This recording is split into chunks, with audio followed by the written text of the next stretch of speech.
Hello everyone, my name is Virendra Vikram Singh और आज हम बात करने वाले हैं यूजीसी नेट पेपर वन के बारे में, जो बहुत ज़्यादा डिसाइडिंग फैक्टर है कि आपका सिलेक्शन असिस्टेंट प्रोफेसर के लिए हो रहा है या पीएचडी होने के लिए हो रहा है या जेआरएफ के लिए हो रहा है। तो इनिशियली मुझे भी लगता था कि पेपर टू को अगर हम बहुत फोकस करेंगे, पेपर टू को अगर हम टारगेट करेंगे कि हमारे मार्क्स अच्छे आए, तो हम जेआरएफ कंप्लीट कर सकते हैं, जेआरएफ क्लियर कर सकते हैं। But you are missing if you are thinking like that. आपको पेपर वन पेपर टू दोनों ही पार्ट पे फोकस करना पड़ेगा अगर आपको जेआरएफ के लिए, जूनियर रिसर्च फेलोशिप के लिए कंप्लीट करना है तो। बिकॉज इनिशियल स्टेज में जब जिन पेपर्स में मेरा नहीं हुआ, मेरा असिस्टेंट प्रोफेसर हो रहा था, तब I was focusing more about paper two, then I realise कि पेपर वन कितना इंपॉर्टेंट है। मैंने पीवाईक्यूज देखे and I found that it is very easy कि आप 80 मार्क्स के अप्रॉक्स आप जो है वो पेपर वन में टारगेट कर सकते हैं। आप मैथ बैकग्राउंड से हैं या मैथ बैकग्राउंड से नहीं है, फर्क नहीं पड़ता। And trust me, you have enough time for December exam and I did it in 6 months because I increased my 20 marks, approximate 10 question by just focusing, targeting कि पीवाईक्यूज में क्या रहा है, क्या ट्रेंड रहा है और यूट्यूब पे किसे पढ़ना चाहिए, कौन सा टीचर बेटर है, बुक्स में कितने क्वेश्चन सॉल्व करने, how you minimize your effort by maximizing your result. That is going we are going to discuss here. So we connected, subscribe and like, don't forget because it is much important. And अब हम आगे बात करेंगे कि हमने क्या क्या इस जर्नी में किया जिससे कि हमारे मार्क्स इतने बढ़े। And this is my result marks. Here I qualified for junior research fellowship and along with that assistant professor and it is written there, qualified for JRF, assistant professor and PhD only as well. So मैंने 226 marks score किया था और इसमें मेरा paper one में जो marks थे, I corrected there 40 question. So you can see that how tough this exam, कि आपको हर पोर्शन में अच्छा करना है, बेहतर करना है। तो आपको पेपर वन भी उसी हिसाब से करना चाहिए कि आपका पेपर वन भी स्ट्रांग रहे। So before going on nitty and gritty, we should know that कि पेपर वन का पैटर्न, बेसिकली पैटर्न आपको पता है, but just look those guys who are new in this preparation. तो पेपर वन में 50 questions आते हैं जो कि टोटल जिनका वर्थ होता है 100 marks. And trust me, these 100 marks are deciding, क्योंकि पेपर टू लिटिल बिट सबका अच्छा है। somebody is doing good in 60 to 75 और 80 रेंज में, और इसके बाद आप कितना क्वेश्चन सही करते हो पेपर वन में वो डिसाइड करता है कि आप किस साइड हो। Maybe you are good in subject, good in theoretical part, पर पेपर बहुत प्रैक्टिकल बेस्ड है, पेपर बहुत थ्योरी बेस्ड ना आके बहुत ज्यादा आ रहा है जिसमें डेटा बहुत है, then you may be able to correct 60 questions, 65 questions, क्या पता there is luck in fact your favor, so आप 75-80 कर लेते हो। But paper one, trust me, paper one is such a paper जिसमें अगर आप मॉक टेस्ट में घर पे अगर आपके 80 मार्क्स बन रहे हैं, then certainly you are going to correct their 75 marks or maybe 85, not बहुत ज़्यादा डिफरेंस नहीं होने वाला है। So we will discuss here how I targeted what I learned from the PYQs, मेरे टारगेटेड सेक्शंस क्या थे, किस एरिया में मुझे लगा था कि क्वेश्चन मार्क्स बन सकते हैं, आप भी कर सकते हैं ऐसा। Just look here that what I did, and after that I will come with one more video जिसमें detail we can discuss about paper one की किस पर्टिकुलर सेक्शन की, किस टॉपिक को मैंने कहाँ से कवर किया था। I can share my notes there also, and I can suggest the teacher for another video. It depends on your support, like how much you subscribe, like and comment. So we start. There is two type of students जिनका paper math section better है और somebody जिनका math section weak है।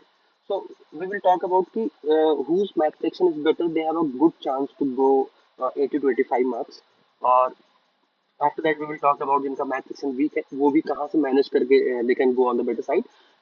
जिनका math section weak है, so there it's little much difficult, you can say, but hard work can beat that.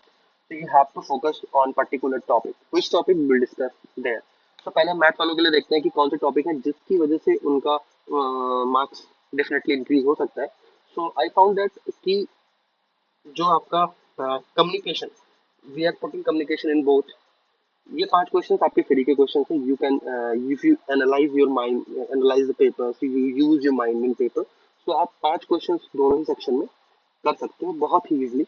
और थोड़ा सा प्रैक्टिस से, क्योंकि बहुत सारी थ्योरीज है इसमें, जो आप यूज करोगे, कि एक चेन है कम्युनिकेशन की जो आप यूज करोगे. सो दीज थिंग्स, अगर आप पीवाईक्यूज देखोगे, there few topics in a book and videos on YouTube, आपको देखोगे तो आप इजीली 2 पेज का नोट्स बना के आप इनको कवर कर सकते हो. Very easy topic communication. And after that comprehension is an ice on cake. तो कॉम्प्रीहेंशन को भी आप इजी ली कर सकते हो. यदि आपको 5 मार्क्स का टॉपिक है तो आपके पूरे के पूरे नंबर देता है. Those who has good in mathematics, so उनके लिए mathematics, reasoning and logical mathematics, reasoning and aptitude. After that, if you look here, there is data interpretation. These 10 marks and along with the logical reasoning. तो these 15 marks इनके लिए ice on the cake है. और अगर आप थोड़ी सी मेहनत करते हो, अगर आप बैकग्राउंड के नहीं हो, तो प्रैक्टिस करते हो, पीवाईक्यूज देखते हो, पीवाईक्यूज के ट्रेंड एनालाइज करते हो कि किस टॉपिक से क्वेश्चन पूछे जा रहे हैं. बहुत ही इजी टॉपिक से क्वेश्चन आते हैं, चाहे वर्क टाइम मैनेजमेंट के क्वेश्चन हैं, या इंटरेस्ट रेट के क्वेश्चन हैं, ठीक है, या आपका रीजनिंग के क्वेश्चन, आपको डायरेक्शन फाइंड आउट करना है. So very easy. आप भी, अगर आप बैकग्राउंड के नहीं हो, तो आप भी 10+ क्वेश्चन यहाँ भी आप कर सकते हो इजी इन तीनों सेक्शन में. तो information and communication technology, it's a little tougher side, but 3 marks is easily doable in this section also. 3 question तो आप कर ही सकते हो. कि आपको थोड़ा सा इसको पढ़ना पड़ेगा, और उसके साथ में आपको देखना पड़ेगा कि क्वेश्चन किस सेक्शन से आ रहे हैं. और कुछ टेक्नोलॉजीज देखनी पड़ेगी, कंप्यूटर्स का किस एरा में कौन से ट्रांजिटर आया था या क्या समथिंग, वो भी आपको याद करना पड़ेगा.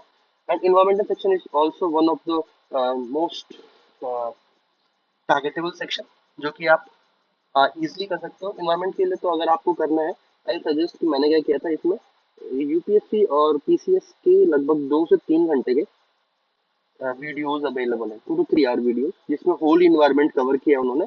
उसमें उन्होंने सीक्वेंस में कवर किया कि कौन सा कमीशन कब आया, like if you look that की इन्वायरमेंटल प्रोटेक्शन एक्ट कब आया, फॉरेस्ट एक्ट कब आया. सो इजिली आप उनके नोट्स बना लो, आप उनको रिवाइज कर लो. एंड सम बुक्स के नाम है कि इन्होंने कौन सी बुक लिखी थी, ये बुक कब आई थी. तो 5 out of 5 is easily targetable in this section.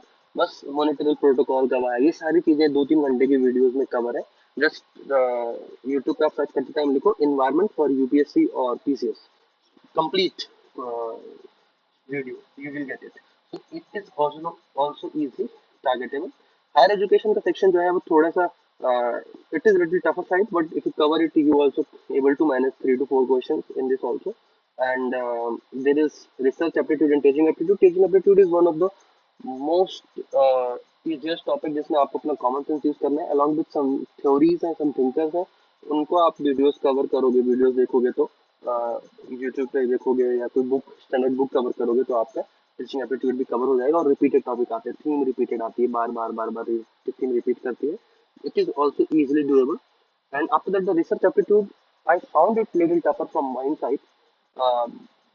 वो है, कुछ चीजें हैं जो आपको मैनेज करनी पड़ती है, but it's, if you complete it in 2 to 3 days, not more than that, make a short notes, little understand that how topic goes. So research aptitude भी बहुत easy है. So in this section you can make 7 to 8 questions, 7 to 8, like 7 to 8. So if you count that, you find that you are on the much better side. If you look at 5 5 10, 5 5 10 15 30 30 और 10 40, here you are 40 marks, 40 questions. और if you count there, here is like you are 36 to 37 questions. Depend on कि अगर आप math पे थोड़ा काम कर लो, या अगर आपका मैथ सेक्शन वीक है, जब वो मैथ की प्रैक्टिस कर रहे हैं, you are practising on research topic, teaching aptitude topic, higher education topic, तो आपका भी 37 से इंक्रीज होकर 40 अप्रॉक्स बन सकता है. So this was basic strategy, जो आप फॉलो करोगे तो आपके 40 मार्क्स आ जाएंगे. आपको ये नहीं करना है कि पेपर 1 में छोड़ दे रहा हूँ, छोड़ दे रहे हैं, तो मैं हम लास्ट में करने वाले हैं, क्योंकि paper 2 is slightly easier, sir paper 1 is slightly easier. आपको पेपर 1 साथ साथ करना है, डेली करना है आपको. Easy topic, like there is 10 topics, आपको 5 5 टॉपिक डिवाइड करने हैं, कि 5 मेरे लिए कौन सा इजी है, या 5 मेरे लिए कौन सा टफ है। For everybody there 5 topic, easiest topic may be different and for other body 5 topic may be different. तो जो आपका टारगेट है, जो आपका मोस्ट इजिएस्ट टॉपिक है, उस पर आपको मेहनत ज्यादा करनी है।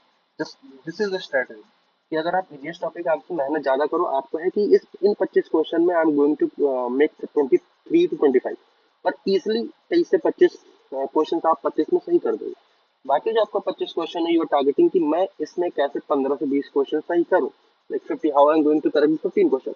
उसके लिए फिर इन पांचों में है कि आप किस टॉपिक को आप बेटर अंडरस्टैंड कर पा रहे हैं, कौन सा टॉपिक आपको टफ लगता है। जैसे for me research topic was little tough initially, and higher education में भी मेरे मार्क्स कम बनते थे, तो आई प्रायोरिटाइज देम लेस, क्योंकि मुझे ऐसा था कि अगर इनसे 2 या 3 क्वेश्चन हो गए इन टॉपिक से, that is very better, very fine. So इन पांचों में भी आप टारगेट करोगे कि जैसे इंफॉर्मेशन कम्युनिकेशन टेक्नोलॉजी, अगर आपको लग रहा है कि इजी है, then target it there. Higher education है, रिसर्च के टॉपिक है, ठीक है, इंडियन लॉजिकल रीजनिंग है, सो फिलोसफी। तो इस तरीके से आप कवर करोगे टॉपिक्स को, प्लान करोगे, so you can also make it clear and you can see your name in the list. So for hearing uh, all of this and being with me till now is very appreciable, and thank you very much। हम next video लाएंगे, उसमें हम particular topic discuss भी करेंगे कि किस topic के लिए मैंने क्या किन टीचर को फॉलो किया था, या मैंने यूट्यूब की कौन सी वीडियो देखी थी। I give you the video link, I give you my notes as well. Just follow subscribe and like if I found that people really need to know that the sources, और उनको सच में interest है, then definitely I do that, and you can show it by subscribing। Thank you very much।